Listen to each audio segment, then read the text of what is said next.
Subscribe करें हमतन गोश को और देखिए दिलचस्प और मज़ेदार कहानियाँ। तो अभी घंटी के निशान को दबाइए और नोटिफिकेशंस को ऑल पर सेट कर लें और शामिल हो जाएं हमारे उन सब्सक्राइबर्स में जिनको मिलते हैं हमारी वीडियोस के नोटिफिकेशंस रोजाना। साथ ही साथ हमारी वीडियोस को लाइक भी करें और शेयर भी किया करें। तो चलते हैं कहानी की तरफ। पेश खिदमत है सफरीना, किस्त नंबर 33। सफरीना की बंद आंखों ने भी एक मंजर देख लिया जिसमें सामने लेटे हेयोले ने झटका खाया था। सफरीना ने आंखें बंद की थीं लेकिन दोबारा झट से खोल दी। उसने पूरे जिस्म की कुव्वत को यकजा करके जोर लगाया लेकिन वो अपनी जगह से हिल नहीं पाई। वो नकाहत से जमीन पर गिरे कराह रही थी। लेटे लेटे ही उसने जाप मुकम्मल होने के बाद वाला मंत्र पढ़ा और मुंह को दायरा की शक्ल में बनाकर फूंक मारी। सफरीना के फूंक मारने की देर थी कि उसके गिर्द बना दायरा गायब हो गया। खून! सफरीना के मुंह से हल्की सी आवाज निकली जो दायरे के बाहर खड़े उसके चेलों ने सुन ली। उनमें से दो चेलों के हाथ में एक बोतल नुमा बर्तन था जिसमें लाल रंग का स्याल मादा भरा हुआ था। जैसे ही सफरीना के गिर्द दायरा खत्म हुआ, चेलों ने अपनी लगी आग को बुझाकर सफरीना की जानिब हवा में कदम उठाए और नजदीक आकर बोतल का मुंह सफरीना के मुंह से लगाकर एक अजीब जबान में अल्फाज कहे। सफरीना ने भरपूर नकाहत के बावजूद भी लाल रंग के खून को अपने मुंह में डालने की कोशिश की और फिर छोटे छोटे घूंट में खून पीती गई। जैसे जैसे खून सफरीना के जिस्म में दाखिल होता जा रहा था वैसे ही उसके चेहरे की रंगत निखरती जा रही थी। वो दोबारा से भरपूर ताकत वाली जवान सफरीना बनती जा रही थी। एक बोतल के खत्म होने के बाद दूसरी बोतल भी सफरीना के मुंह के करीब लाई गई जो उसने बिना रुके पूरी ही खत्म कर दी। उसकी आंखों की रंगत जो पीलाहट की वजह से कमजोर पड़ गई थी अब दोबारा से खून से भरकर लाल हो गई थी। दोनों बोतलों को खत्म करने के बाद साथ खड़े दूसरे चेलों ने गोश्त के टुकड़े सफरीना के सामने लाकर रख दिए जिसे सफरीना अपने नोकीले दांतों से चट करती जा रही थी। खून और गोश्त से अपनी भूख और प्यास मिटाने में सफरीना को 10 मिनट भी नहीं लगे। वो अब पहले वाली सफरीना बन चुकी थी। बगैर किसी रुकावट के अपने पैरों पर खड़ी हो गई और बारी बारी अपने दोनों पैरों और हाथों को हरकत देने लगी। ऐसा लग रहा था कि वो कई सदियां सोई हुई थी। सफरीना ने एक भरपूर अंगड़ाई ली और पीछे मुड़कर देखा। खड़े हो जाओ, सफरीना ने हुक्म दिया तो हेयोला अपनी जगह पर उठ खड़ा हुआ। अब जरा चलकर देखते हैं कि कौन से काम करने बाकी रह गए हैं। सफरीना ने ये बात हेयोले से कही थी। वो आगे बढ़ी और झुककर सिकंदर के सर और सीने को दोनों हाथों में उठाकर सीने से लगा लिया। मेरे सिकंदर, वो सिकंदर के आज़ा से बोली, अब मैं तुमसे कभी भी जुदा नहीं होंगी, ये सफरीना का वादा है। ये कहकर उसने सिकंदर के आज़ा को बोरी में डाला और अपना हाथ हेयोले की जानिब बढ़ाया जिसे हेयोले ने बिना कोई बात किए थाम लिया। हम अपनी दुनिया में जा रहे हैं। ये बात सफरीना ने अपने चेलों और हेयोले से की और आंखें बंद कर लीं। वो बिजली में तब्दील हो गई थी। सफरीना ने बिजली के रूप में ही आसमान की जानिब उड़ान भरी। सफरीना ने बिजली के रूप में आसमान की जानिब उड़ान भरी और ऊपर उठती चली गई।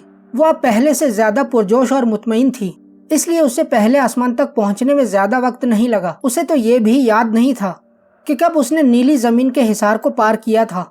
वो बस ये जानती थी कि उसे जल्द से जल्द वापस अपनी दुनिया में पहुंचना है। जैसे ही उसने आग के शोले को अपनी जानिब बढ़ते देखा तो उसने अपना रुख तब्दील कर लिया और फिर वो वापसी के सफर पर उड़ने लगी।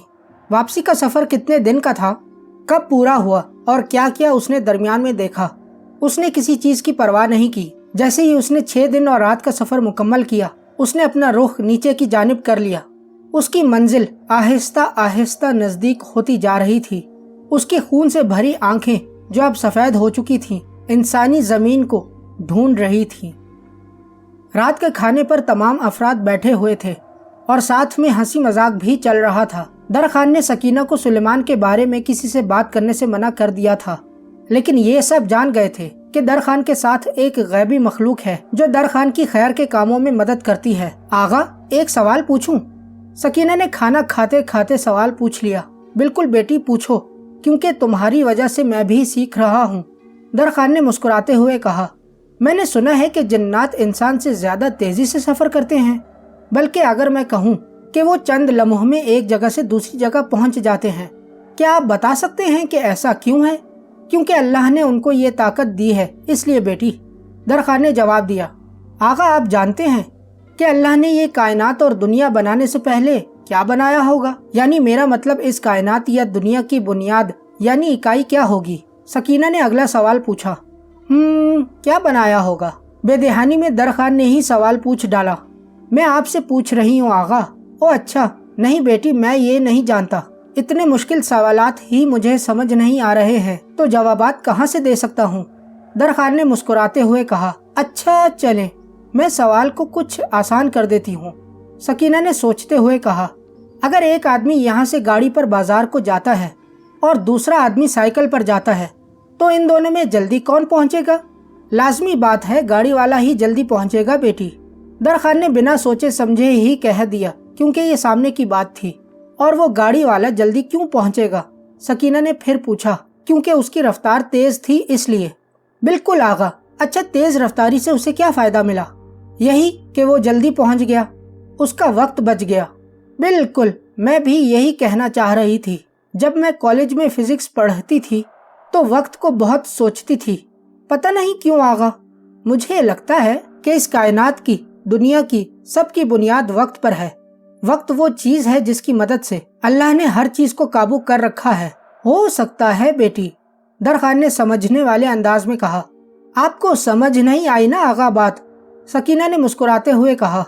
हाँ बेटी, ये थोड़ा मुश्किल लग रहा है। अच्छा चलें, एक और मिसाल देती हूँ। सोचें, आपको एक खुशी की खबर मिली है या ऐसी चीज मिली है जिससे आप बहुत खुश हैं, तो आपको वक्त का बिल्कुल भी पता नहीं चलेगा। लेकिन अगर अल्लाह ना करे कि कोई बुरी खबर मिलती है तो कैसे एक एक लम्हा मुश्किल से गुजरता है ना?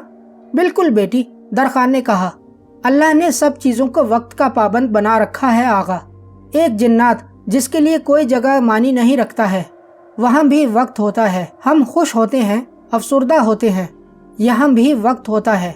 अल्लाह ने जन्नत में ऐसे ऐसे दरख्त बनाए हैं जिसके साए में इंसान कई साल चलेगा लेकिन उसका साया खत्म नहीं होगा। मतलब वो इतने बड़े होंगे। जहन्नमियों के लिए एक तो अजाब होगा और दूसरा वक्त का आहिस्ता चलना।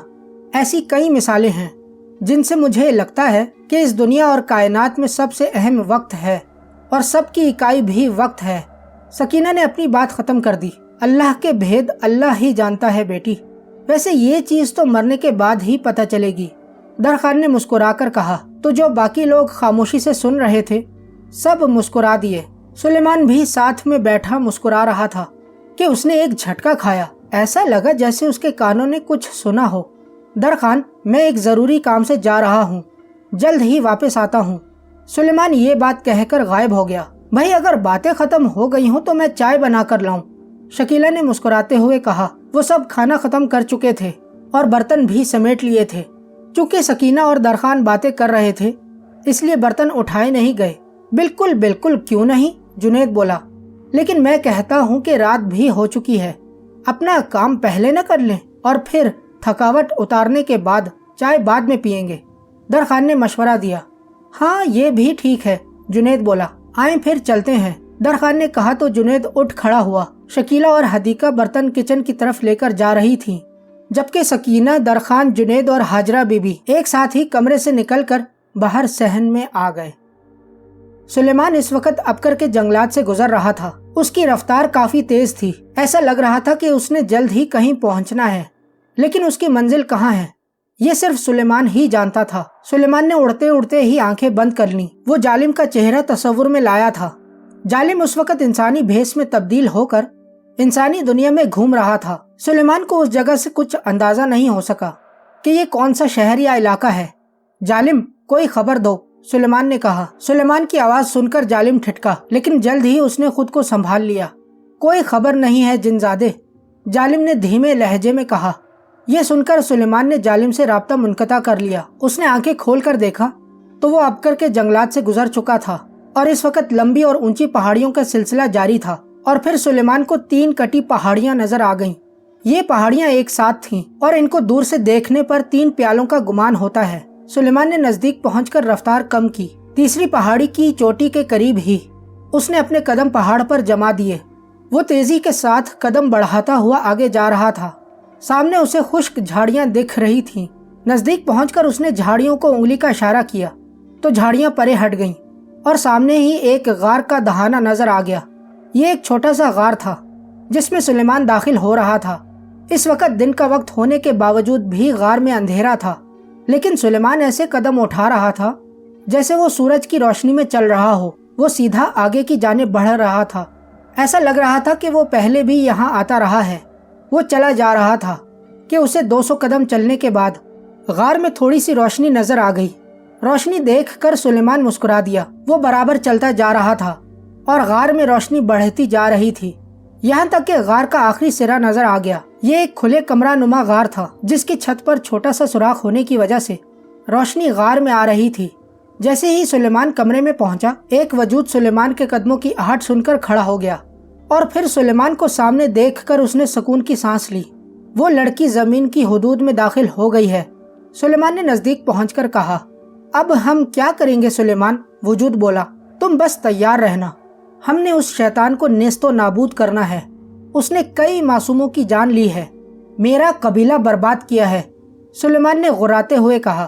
اس وقت اس کے چہرے سے ساری معصومیت ختم ہو چکی تھی، بلکہ ایک خوبصورت چہرے پر غصے سے بھری ہوئی آنکھیں اور تنی ہوئی بھویں بتا رہی تھی کہ سلیمان اب ایک پل بھی برداشت نہیں کر پا رہا تھا۔ کیا میں آپ کے ساتھ چلوں؟ وجود نے پوچھا۔ نہیں، سارے لوگوں کے مر جانے کے بعد اگر کسی نے تمہیں زندہ دیکھ لیا تو طوفان مچ جائے گا۔ اب میں چلتا ہوں، ایک ضروری کام چھوڑ آیا ہوں، جلد ہی اچھی خبر کے ساتھ واپس آؤں گا۔ اور ہاں، اپنے گرد حصار سلیمانی بنائے رکھو، تمہیں کوئی ڈھونڈ نہ پائے۔ سلیمان نے وجود سے کہا اور الٹے رخ پر مڑ کر واپس باہر کی جانب جانے لگا۔ وجود نے جب سلیمان کو واپس جاتے دیکھا تو واپس اپنی جگہ پر جا کر بیٹھ گیا۔ اس نے اپنے گرد حصار سلیمانی کو دوبارہ سے قائم کیا اور اپنا سر دونوں گھٹنوں پر رکھ کر سوچنے لگا۔ سلیمان جب سکینہ کے گھر پہنچا تو سب کو باہر صحن میں کھڑے پایا۔ اس وقت جنید اپنے ہاتھ میں گینتی لے کر کیاری کی زمین میں گڑھا بناتے جا رہے تھے اور درخان وہیں اس کے ساتھ کھڑا اس کے ساتھ باتیں کرنے میں لگا ہوا تھا۔ گھر کی باقی عورتیں بھی ساتھ کھڑی ہوئی تھیں، لیکن ان کے چہرے پر خوف واضح نظر آ رہا تھا۔ انہیں درخان نے بتا دیا تھا کہ ایسی چیزوں کی حفاظت غیبی قوتیں کرتی ہیں، ہو سکتا ہے کہ ہمارا سامنا بھی کسی کے ساتھ ہو۔ ایسی صورتحال میں کسی نے بھی نہیں چیخنا، اگر کسی کی چیخ کی آواز باہر گئی تو ہم سب مصیبت میں پھنس جائیں گے۔ اور کتنا کھودنا ہوگا درخان؟ جنید نے کھڑے ہو کر ہانپتے ہوئے پوچھا۔ اس کا ماتھا پسینے سے بھرا ہوا تھا اور بوندیں وقفے وقفے سے نیچے پڑی مٹی پر گر رہی تھیں۔ بس ہم قریب ہی ہیں جنید صاحب، درخان نے جنید کی ہمت بڑھاتے ہوئے کہا۔ آپ میرا خیال ہے تھک گئے ہوں گے، چلیں باہر نکلیں، اب میری باری ہے، درخان نے کہا تو جنید نے اسے منع کر دیا۔ لیکن چونکہ دونوں باری باری کھدائی کر رہے تھے، اس لیے جنید نے بھی زیادہ بات نہیں کی اور گڑھے سے باہر نکل آیا۔ اس وقت تک گڑھا 6 فٹ تک کھود دیا گیا تھا۔ درخان نے نیچے اتر کر ساتھ پڑا بیلچا اٹھایا اور بسم اللہ پڑھ کر مٹی کو باہر پھینکنے لگا۔ درخان ذرا خیال سے، اب ہم نزدیک ہی ہیں، سلیمان نے درخان کے کان میں کہا۔ آ گئے تم سلیمان؟ درخان نے سلیمان کی آواز سنی تو دھیمی آواز میں کہا۔ ہاں درخان، سلیمان بولا۔ ساری مٹی باہر پھینکنے میں درخان کو 10 منٹ ہی لگے تھے۔ جب ساری مٹی باہر نکل گئی تو جنید نے درخان سے باہر آنے کو کہا، لیکن جب درخان نے اسے بتایا کہ ہم نزدیک ہی ہیں تو جنید پہلے چونک پڑا، پھر پیچھے کھڑے گھر والوں کو آہستہ آواز میں بتانے لگا، یہ گینتی مجھے پکڑانا جنید صاحب۔ درخان نے گردن اٹھا کر کہا۔ جنید دوڑتا ہوا آیا اور ساتھ پڑی گینتی اٹھا کر درخان کے ہاتھ میں پکڑائی اور نیچے پڑے بیلچے کو تھوڑا دور کر کے رکھ دیا، کیونکہ گڑھے سے باہر مٹی کے ٹیلے بن گئے تھے اور بیلچا ٹیلے کے اوپر ہی جا کر گرا تھا۔ ابھی درخان نے تیسری گینتی نہیں ماری تھی کہ گینتی کا نوکیلا سرا کسی بھاری اور ٹھوس چیز سے جا ٹکرایا۔ سلیمان، درخان نے کسی ٹھوس چیز کو محسوس کرتے ہوئے اپنا ہاتھ چلانا بند کر دیا اور سلیمان کو پکارا۔ یہی ہے درخان، اب گینتی نہیں مارو بلکہ ہاتھ کی مدد سے مٹی ہٹاؤ۔ سلیمان نے درخان کو سمجھایا تو درخان گڑھے میں بیٹھ کر مٹی ہٹانے لگا۔ پارکنگ میں لگے بلب کی وجہ سے پہلے کچھ روشنی تھی، لیکن درخان کے نیچے بیٹھ جانے کی وجہ سے اب مکمل اندھیرا ہو گیا تھا۔ یہ کوئی 20 انچ کے قریب گول سا برتن تھا جسے سلیمان نے دیگ کہا تھا، جس کا منہ لوہے کی باریک تاروں سے بندھا ہوا تھا۔ درخان نے دیگچی نما دیگ کے ارد گرد سے مٹی ہٹا دی تھی، لیکن مزید نیچے کھدائی کرنے کے لیے ضروری تھا کہ کوئی چھوٹی سی نوکیلی چیز مل جائے۔ وہ اٹھ کھڑا ہوا اور جنید کو آواز دی تو جنید دوڑتا ہوا نزدیک آیا۔ چھری یا چاقو مل جائے گا؟ درخان نے کہا تو جنید نے سکینہ سے کہا اور سکینہ تیز تیز قدم اٹھاتی کچن سے چھری لے آئی۔ یہ لیں درخان صاحب، جنید نے چھری بڑھاتے ہوئے کہا۔ درخان چھری لے کر آہستہ آہستہ سے ارد گرد کی مٹی کو کھودنے لگا۔ دیگچی اب آدھی سے زیادہ واضح ہو چکی تھی۔ اس نے چھری باہر کھڑے جنید کو پکڑائی اور نیچے جھک کر دیگچی کو مضبوطی سے پکڑ کر اوپر کی طرف زور لگانے لگا۔ جب جنید اور گھر والوں کو پتہ لگا کہ دیگ نکلنے والی ہے تو ان کے چہرے پر بھی پسینہ آ گیا تھا۔ وہ ایسے سہمے کھڑے تھے کہ اب کوئی بلا نکلے گی اور انہیں چبا ڈالے گی۔ چوتھی مرتبہ زور لگانے پر دیگچی زمین سے باہر اکھڑ آئی۔